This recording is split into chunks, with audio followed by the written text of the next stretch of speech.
అదే RTV app వార్తల్ని క్షణాల్లో చదివే అవకాశం ఉంటుంది. ఒక న్యూస్ పేపర్, ఒక టెలివిజన్ ఛానల్ మీ చేతుల్లో ఎప్పుడూ ఉంటాయి. రామగుండం నియోజకవర్గంలో అరాచక పాలన రాజ్యం వెళ్తున్నది. సింగరేణి కార్మికులను రాచి రంపాన పెడుతున్నారు.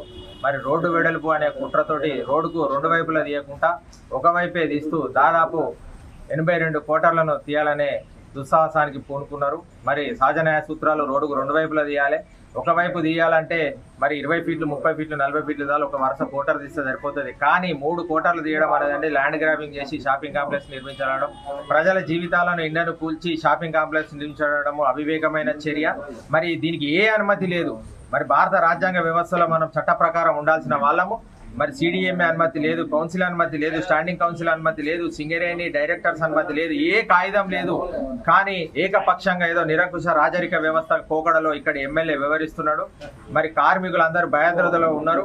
సింగరేణి కూడా కరప్ట్ అయింది. సింగరేణి అత్త సొమ్ము అల్లుడుదానం చేసినట్టు ఏకపక్షంగా మరి రాజకీయ నాయకుల సంఖలో దూరింది. మొత్తం రాజ్యాంగ వ్యవస్థలందరూ కూడా మున్సిపల్ శాఖ కానీ ఇంకెవరైనా కానీ ఎవరు కూడా మా చేతులు కట్టివేయబడ్డా అంటున్నారు. మేము హైకోర్టును ఆశ్రయించినాం.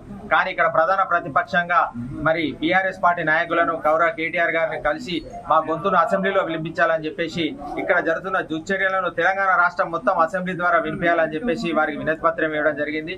తక్షణమే ఇటువంటి నిరంకుశత్వంలో లేకపోతే ప్రజాగ్రహంలో కాలి మాడి మసైపోక తప్పదని ఈ సందర్భంగా హెచ్చరిస్తున్నాం. మరిన్ని వీడియోస్ కోసం ఛానల్ ని సబ్స్క్రైబ్ చేయండి. లేటెస్ట్ అప్డేట్స్ కోసం వాట్సాప్ ఛానల్ ని ఫాలో చేయండి. అండ్ లింక్ డిస్క్రిప్షన్ లో ఉంది.